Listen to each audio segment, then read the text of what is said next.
स्वागत है आपका हमारे YouTube चैनल हनी वॉइस में। चलते हैं एक नई कहानी पर। मैं अपने पति के साथ बहुत खुश थी, लेकिन न जाने क्यों मेरा दिल बार बार मेरे नौकर की तरफ दीवाना रहता था। और क्यों ना होता, वो था ही इतना स्मार्ट और हैंडसम कि कोई भी औरत उसकी दीवानी हो जाए। इससे पहले मेरे पति ने कभी भी कोई नौकर हमारे घर में नहीं रखा था। सारे घर के काम मैं खुद ही करती थी। बस एक नौकरानी आई थी जो रोजाना के बर्तन धोकर चली जाती थी। लेकिन अचानक मेरे पति का एक नौकर रख लेना मेरे लिए हैरत की बात थी। लेकिन मैंने शुरू के दिनों में इतना ध्यान नहीं दिया था। वो लड़का देखने में बहुत ज्यादा खूबसूरत था।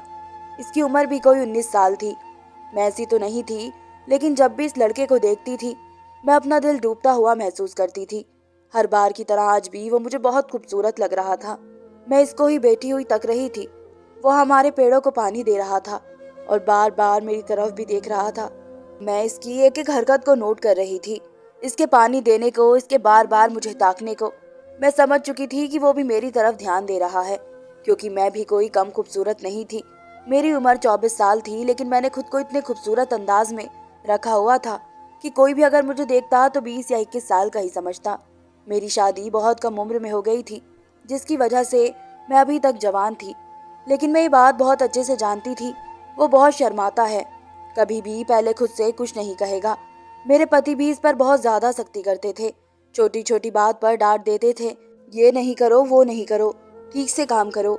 इस वजह से वो उनसे भी डरता था और उसमें इतनी हिम्मत नहीं थी कि वो मेरी तरफ कदम बढ़ा पाता। लेकिन किसी ना किसी को तो पहल करनी ही थी, चाहे वो मैं हूँ या फिर वो। इस वजह से मैं बैठी हुई इस बारे में सोच रही थी कि मुझे क्या करना चाहिए, जिसकी वजह से मैं इसके साथ एक रात गुजार लूं या इसके साथ अपनी जिंदगी की शुरुआत कर लूं। मैं अपने पति के साथ खुश थी, लेकिन मैं इससे इम्प्रेस नहीं हो पाती थी।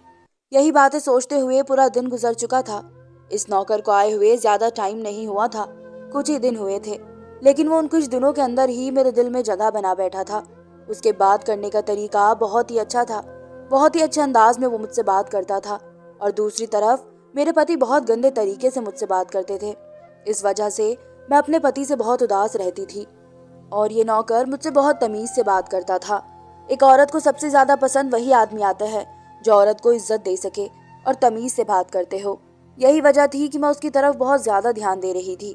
मैं ये बात किसी को बोलना भी चाहती थी, लेकिन मैं जानती थी अगर मैंने इस बारे में किसी को भी बताया तो लोग मुझे बदनाम कर देंगे, मेरे बारे में 100 तरह की बातें बनाएंगे। इसी वजह से मैं ये बात दिल तक ही रखे हुए थी। लेकिन मेरा दिल अब इस आदमी को हासिल करने के लिए पागल था। मैंने बैठे हुए ही ये सारा प्लान बना लिया था कि आज की रात मैं अपने इस नौकर के साथ ही गुजारूंगी। जैसे ही वो रात को अपने कमरे में सोने के लिए जाएगा, मैं भी उसके साथ जाकर सो जाऊंगी। मैं यही सोचते हुए अंदर चली गई थी और सारा दिन मैंने इस इंतजार में गुजार दिया था कि बस आज की रात मैं अपनी मंजिल पर पहुंच जाऊंगी। वैसे भी मेरे पति किसी काम के सिलसिले से बाहर जा रहे थे। इस वजह से मुझे इस बात की भी टेंशन नहीं थी कि मेरे पति ने अगर मुझे देख लिया तो मुझे खत्म कर देंगे। मैं इस वजह से बिल्कुल बेफिक्र थी कि आज मैं अपनी मंजिल पर पहुंच ही जाऊंगी। यही सोचते हुए मैंने खाना तैयार किया और रात गए जल्दी ही खाना खा लिया और इंतजार करने लगी कि वो कब अपने कमरे में जाए और मैं उसके पीछे जाकर उसके साथ लेट जाऊं। जैसे ही मुझे अंदाजा हो गया कि वो अपने कमरे में जा चुका है और अब सहन बिल्कुल खाली है, तो मैं अपने कमरे से निकलकर धीरे धीरे कदम उठाती हुई उसके कमरे में जाने लगी। मेरा दिल बहुत धड़क रहा था। मेरे दिल की धड़कन बहुत तेज हो चुकी थी। मेरा एक एक कदम भारी हो रहा था। मुझे डर भी लग रहा था, लेकिन मेरी ख्वाहिश मुझे बढ़ावा दे रही थी, जो मुझे कदम पीछे लेने के लिए बिल्कुल भी इजाजत नहीं दे रही थी। मैं इसके कमरे के दरवाजे पर पहुंच तो चुकी थी, लेकिन मेरा दिल डर के मारे थर थर कांप रहा था। मैंने दरवाजे के लॉक पर हाथ रखा और दरवाजा खोलकर अंदर दाखिल हुई। वो कंबल ओढ़े हुए लेटा था। मैं धीरे धीरे कदम उठाते हुए उसके पास जाकर लेट गई। मेरा दिल 100 की स्पीड से धड़क रहा था। मैंने हाथ बढ़ाकर जैसे ही उसके सीने पर हाथ रखा, उसने एकदम से अपने मुंह से कंबल हटाया और जैसे ही मैंने इसके चेहरे की तरफ देखा, मेरे तो होश उड़ गए। महसूस हुआ जैसे कमरे की छत मेरे सर पर आ गई हो। मेरे कदमों तले जमीन निकल गई, क्योंकि बेड पर वह 19 साल का नौकर नहीं बल्कि मेरा। मैं शुरू दिन से ही अपने पति के साथ बहुत खुश थी, क्योंकि मेरे पति मेरा बहुत ख्याल रखते थे। छोटी से छोटी बात पर मेरी फिक्र करते थे। ये सब खासियत तो उनमें थी ही कि वो मेरा ख्याल रखते हैं, मुझसे प्यार करते थे। लेकिन उनमें दो खराबी भी थी।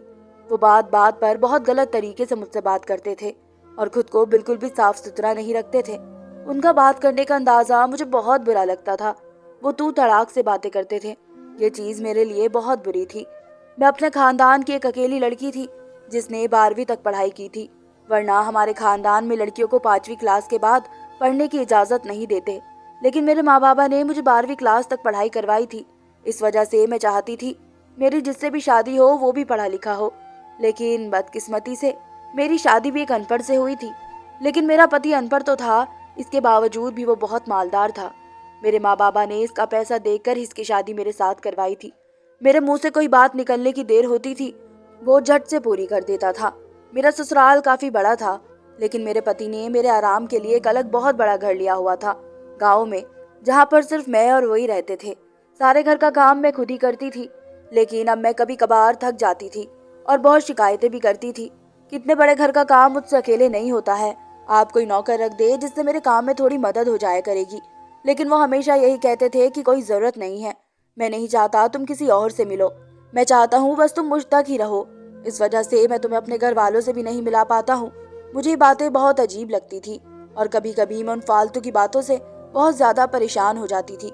लेकिन मैं जानती थी ये भी प्यार करने का एक अंदाज होता है कि मेरा पति सिर्फ अपने आप को ही मेरे पास रखना चाहता है। लेकिन मुझे अपने पति से इतनी ज़्यादा कोई मोहब्बत नहीं थी।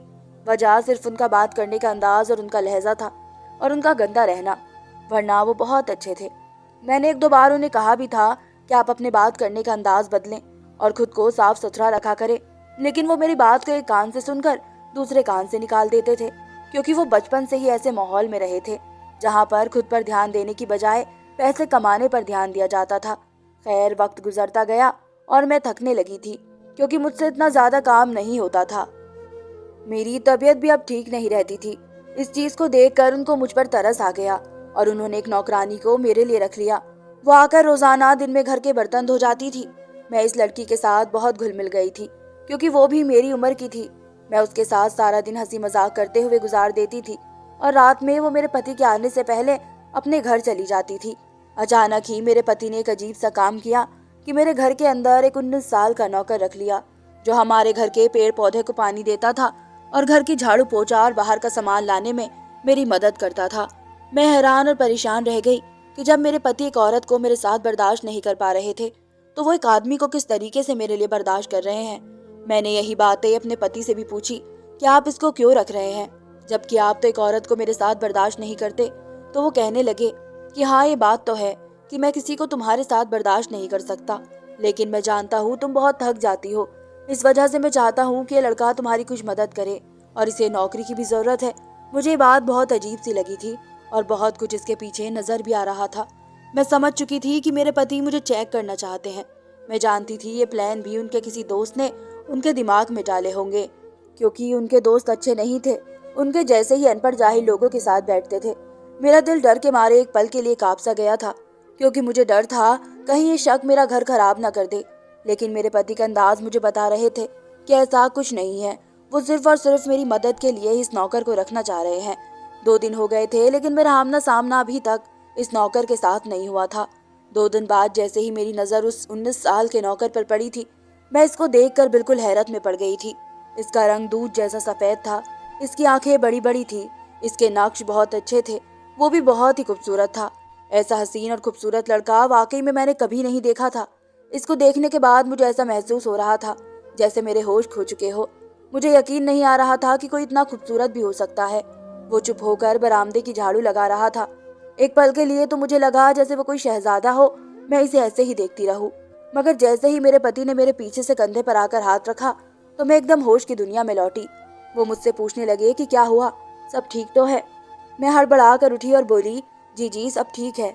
मुझे कहने लगे, आओ मैं तुम्हें इस नौकर से मिलवा देता हूँ, अभी तक तुम्हारी मुलाकात भी नहीं हुई है इससे, और ये ज़रूरी भी है क्योंकि सारा दिन तुमने ही इसके साथ गुजारना है। मैंने उनकी बात सुनकर हाँ में सर हिलाया और उनके साथ कदम से कदम मिलाकर चलती हुई उसके पास आ गई। उन्होंने इस नौकर से मेरी मुलाकात करवाई और उसके बारे में भी मुझे सब कुछ बताया। इन सारी बातों में मैं उसके चेहरे को ही देख रही थी। मुझे वो बहुत ज़्यादा स्मार्ट लग रहा था। मेरी आंखें इसके चेहरे से हटी नहीं रही थी। ये सब मेरे पति ने भी महसूस कर लिया था, इसलिए वो जल्दी मुझे वहाँ से लेकर अंदर की तरफ चले गए थे, जबकि मैंने उनके साथ चलते हुए भी 1-2 बार पीछे मुड़कर देखा था। वक्त गुजरता गया और मैं इस लड़के के साथ आने बहाने से बातें करने लगी और इससे अपने काम करवाने लगी। जब वो मुझसे बात करता था, मैं एकटुक होकर इसको सुनती रहती थी। मुझे इसका बात करने का अंदाज़ा बहुत पसंद था। वो देखने में इतना अच्छा था और उसके बात करने का अंदाज भी बहुत ही ज़्यादा अच्छा था। और ये चीज़ मेरे पति को पसंद नहीं आ रही थी और वो उस लड़के से चिढ़ते जा रहे थे। एक वक्त में तो उन्होंने सोच लिया था कि बस को यहाँ से निकाल देंगे, लेकिन मेरे मना करने पर वो चुप हो गए थे। लेकिन उनका बस नहीं चलता था कि वो उसको उठाकर बाहर फेंक दे, क्योंकि मेरी बोलचाल उसके साथ कुछ ज्यादा ही बढ़ती जा रही थी। मेरे पति का काम ऐसा था कि उनको 2 दिन के लिए शहर की तरफ जाना पड़ता, और ऐसे ही इस बार भी उन्हें काम के सिलसिले में शहर जाना पड़ा था। मुझसे मिलकर और उस लड़के को कुछ बातें बताकर वो अपने काम के लिए निकल पड़े थे। और उस दिन ही मैंने सोच लिया था कि मैं आज अपनी ख्वाहिश को पूरा कर ही लूंगी। आज की रात मैं उस लड़के के साथ जरूर गुजारूंगी और उससे रिश्ता बना कर ही रहूंगी। मैं तमाम बातें सोच चुकी थी कि आज मुझे कोई नहीं रोक सकता, लेकिन मैं ही जानती थी कि आज मुझ पर क्या कयामत टूटने वाली है। जैसे ही रात हुई और मैं उसके कमरे के अंदर जाकर पहुंची और उसके बराबर पर लेट कर अपना हाथ बढ़ाने लगी, तो वो फौरन उल्टा हो गया। और जैसे ही उसने अपने मुंह से कंबल हटाया, मेरे तो होश ही उड़ गए थे। मेरे जिस्म में ऐसा महसूस हुआ था जैसे जान निकल गई हो, क्योंकि उस कंबल में वो 19 साल का नौजवान नौकर नहीं बल्कि मेरे खुद के पति लेटे हुए थे। मेरी आंखें बाहर निकलने को हो गई। मैं एकदम डर के मारे पीछे हुई। मेरे पति ने मेरे बाल पकड़कर मुझे अपने करीब किया और मेरे मुंह पर एक थप्पड़ मारते हुए बोले, तुम क्या समझती थी? मैं तुम्हारे लक्षण देख रहा था। मुझे सब पता था तुम्हारा ये प्लान है। तुम मुझे धोखा देना चाहती हो। मैं बुरी तरह घबरा रही थी। ऐसा लग रहा था मैं डर के मारे मर जाऊंगी। ऐसा शक तो मेरे दिमाग में बहुत पहले आया था, मगर मैंने उसे अपना वहम समझकर नजरअंदाज कर दिया था। अब वही सब मेरे सामने हकीकत बनकर आ खड़ा हुआ था। मेरे पति का गुस्से से बहुत बुरा हाल था। उनके चेहरे पर दुख और गुस्सा साफ नजर आ रहा था और वो मुझे खा जाने वाली नजरों से घूर रहे थे। मेरा दिल फटने के करीब हो गया। सांस नहीं आ रही थी मुझे। मैं खींच खींच कर सांस ले रही थी। ये सब मेरा ही बनाया हुआ खेल था जिसमें मैं तुम्हें फंसाना चाहता था। मेरे दोस्त सही कहते थे, तुम जैसी पढ़ी लिखी लड़कियां ऐसी ही होती हैं, जो किसी भी अच्छे लड़के को देखती नहीं और उस पर राल टपकाने लगती है। मैं उनकी तरफ देखते हुए नहीं में सर हिलाने लगी। मुझे समझ नहीं आ रहा था कि वो वहां पर इस वक्त कैसे पहुंच गए। मैं उनसे अपने बाल छुड़वाकर अपने कमरे की तरफ भाग गई। वो भी फौरन मेरे पीछे पीछे आने लगे। मैं डर के मारे थर थर कांप रही थी, क्योंकि मैं जानती थी अब तो मेरी मौत पक्की है। मेरे पति मुझे किसी भी हाल में अब जिंदा नहीं छोड़ेंगे, और मेरे साथ होना भी यही चाहिए था, क्योंकि इतने प्यार करने वाले पति के होते हुए मैं किसी और आदमी के पीछे भाग रही थी। मैं जानती थी मैं गलत कर रही थी, लेकिन मैं मजबूर हो गई थी। शैतान ने मुझे अपने झांसे में ले लिया था। मुझे इस तरीके का बदतमीजी से बोलने वाला और गंदा रहने वाला इंसान पसंद नहीं आ रहा था। मेरे पति जैसे ही घर में आए, मैं उन्हें कहीं भी नजर नहीं आ रही थी, क्योंकि मैं कमरे के अंदर बेड के नीचे छिपी हुई थी। मौत का डर मुझे सता रहा था। आज मुझे मालूम हुआ था कि जिंदगी कितनी प्यारी होती है। मौत को सामने देखकर मेरे तो होश उड़ चुके थे। वो कमरे के अंदर आए और मुझे चारों तरफ ढूंढने लगे और तेज तेज मेरा नाम पुकार कर मुझे बाहर आने के लिए बोलने लगे। वो मुझे यही कह रहे थे कि अगर तुम 10 मिनट के अंदर बाहर नहीं आई तो मैं तुम्हें तलाक दे दूंगा। और ये बात मेरे लिए बर्दाश्त करने के लायक नहीं थी। ये अल्फाज तो मेरे लिए मौत से भी बदतर था। मैं ये सुनकर चौंक गई, इसलिए मैं फौरन ही बाहर आ गई और उनके पाँव पकड़ते हुए बोली, मुझे माफ़ कर दो। आज के बाद मैं ऐसी हरकत कभी भी नहीं करूंगी। मैं अपनी ख्वाहिशों के आगे पागल हो गई थी। इस वजह से मैं एकदम ये कदम उठाने पर मजबूर हो गई। उन्होंने एक और थप्पड़ मेरे मुंह पर मारते हुए कहा, तुम कितनी बदतमीज हो। तुम्हें शर्म नाम की कोई चीज नहीं है। मैं तुम्हें आज जिंदा नहीं छोड़ूंगा। वो अपनी बेल्ट निकाल कर मुझे जानवरों की तरह पीटने लगे। मैं उनसे अपने किए की माफी मांगने लगी, लेकिन वो किसी भी हाल में नहीं रुक रहे थे। उनका हाथ किसी मशीन की तरह चल रहा था। ये मेरे वही पति थे जो मुझ पर जान छिड़कते थे, मुझ पर किसी भी मुसीबत आने से पहले खुद की तरफ मोड़ लेते थे, मेरी जरा सी तकलीफ पर तड़प उठते थे, और आज वो मुझे बेदर्द बेल्टों से मार लगा रहे थे। हकीकत ये है, जब आदमी को गुस्सा आता है तो वो अपना आपा खो बैठता है, और आज यही मेरे साथ हो रहा था। मेरे पति किसी भी हाल में नहीं रुक रहे थे। मैं उनको हटा रही थी, मिन्नतें कर रही थी, माफी मांग रही थी, लेकिन वो नहीं रुक रहे थे। आखिरकार जब वो थककर चूर हो गए तो उन्होंने बेल्ट फेंकी और सोफे पर जाकर बैठ गए और मेरी तरफ देखकर कहने लगे, मैं बहुत पछता रहा हूँ कि मैंने तुम्हें इतना प्यार दिया, इतनी इज्जत और मान दिया, लेकिन तुमने सब कुछ बर्बाद कर दिया। तुम्हें इज्जत रास नहीं आई, तुम उस सबके काबिल नहीं थी। तुम्हें जूते की नोक पर रखना चाहिए था। मैंने तुम्हें सर का ताज बनाया, ये मेरी गलती थी। तो मैं उनकी तरफ देखते हुए कहने लगी, ये सब आपकी वजह से हुआ है। अगर आप मेरे साथ सही तरीके से रहते, सही तरीके से बात करते, तो मैं कभी भी किसी और की तरफ ध्यान नहीं देती। मैं आपकी तरफ ही ध्यान रखती। मैंने कितनी बार आपसे कहा है कि आप अपना बात करने का रवैया बदल लें, अपना हुलिया ठीक कर कर रहा करें, लेकिन आपने नहीं सुना। आपने अपनी मनमानी की तो मैं क्या करती। मैं उल्टा इस पर इल्जाम डालकर अपने गुनाह पर पर्दा डाल रही थी। हो गई मैं भी किसी और की तरफ दीवानी, क्यों रखा आपने किसी आदमी को नौकर घर के अंदर? मैं रोती हुई आवाज में उनके सामने खड़ी होकर बोलने लगी और कमजोर दलील देने लगी। उन्होंने मुझे उदास निगाहों से देखते हुए कहा, तुम्हें इतना मान, इतनी इज्जत, इतना प्यार दिया, इसका ये सलाह दिया तुमने मुझे? मेरी गैर मौजूदगी में तुम किसी और के साथ जाकर सोने के लिए तैयार हो गई। तो मैंने उनकी तरफ देखते हुए कहा, इसके कसूरवार भी आप हैं। आपने ही मुझे इस चीज का मौका दिया है। 2 दिन 4 दिन ठीक है, आप मुझसे कई कई दिन दूर रहते हैं, मुझे ठीक तरीके से वक्त नहीं देते, तो मैं क्या करती? मैं हो गई किसी और की तरफ मायल। मेरी गलती नहीं है ना? आप इस मर्द को रखते ना ये सब तमाशा होता। इतना सब हो जाने के बाद भी मैं अपनी गलती मानने के लिए तैयार नहीं थी। तो फिर वही बात वो बोलने लगे कि मैं तुम्हें चेक कर रहा था और मुझे शक था कि तुम इस तरीके की ही लड़की हो। और देखो, मेरा शक मेरे यकीन में बदल गया। मैंने जो तुम्हारे बारे में सोचा था, जिस तरीके का मुझे लगा था कि हो सकता है तुम ऐसी ही हो, मेरा शक यकीन में तुमने आज बदल ही दिया। और मुझे बहुत अफसोस है कि तुम मेरी बीवी हो। उनके लहजे में दुख ही दुख था। मुझे इस बात का अफसोस था कि मेरे पति मुझसे इतना प्यार करते थे, इसके बावजूद मैं उनको धोखा देना चाहती थी, और बल्कि धोखा दे रही थी। लेकिन मैं मजबूर हो गई थी। मैं अपनी ख्वाहिशों के आगे मजबूर हो गई थी। शैतान मुझ पर सवार हो चुका था। अब मैं अपनी सफाई में क्या बोलती? बोलने के लिए कुछ भी नहीं बचा था। मेरे पति गुस्से से लाल चेहरा लिए एकदम से अपनी जगह से खड़े हुए और मेरा बाजू पकड़कर अपने पास किया और मेरे मुंह पर कहने लगे कि मैं तुम्हारे साथ अब और नहीं रह सकता, क्योंकि जब जब मैं तुम्हारा चेहरा देखूंगा मुझे सब कुछ याद आ जाएगा। मैं इस तकलीफ को एक बार तो झेल चुका हूँ। मुझ में इतनी हिम्मत नहीं है कि मैं इस तकलीफ को बार बार झेलूं। एक आदमी सब कुछ बर्दाश्त कर सकता है, लेकिन एक औरत की बेवफाई नहीं। इसलिए मैं तुम्हें आज आज़ाद करता हूँ। मैं तुम्हें तलाक देता हूँ। उन्होंने मुझे तलाक दे दी और एक झटके में छोड़ दिया। मैं बिल्कुल पत्थर की मूरत बन गई थी और फटी फटी निगाहों से उनकी तरफ देख रही थी। वो ये बोलकर वहां 1 मिनट के लिए भी नहीं रुके थे, वहां से चले गए थे। ये मेरे साथ क्या हो गया था? अभी 2 दिन पहले तो मेरी जिंदगी खुशियों से भरी हुई थी, और आज मैं बिल्कुल बेबस, लाचार और मजबूर होकर जमीन पर गिरी हुई थी। जितनी इज्जत के साथ मैं रोजाना खड़ी होती थी, आज मेरे पति ने मुझे जमीन में गाड़ कर रख दिया था। और मेरे साथ बिल्कुल ठीक हुआ था, क्योंकि मैं अपने पति की मौजूदगी में ये सब करती आ रही थी। लेकिन मुझे एहसास हो रहा था ये मेरे साथ क्या हुआ है। मैं वहीं बैठी घंटों रोती रही और अपना दर्द हल्का करती रही, लेकिन ये मेरे बस में नहीं था।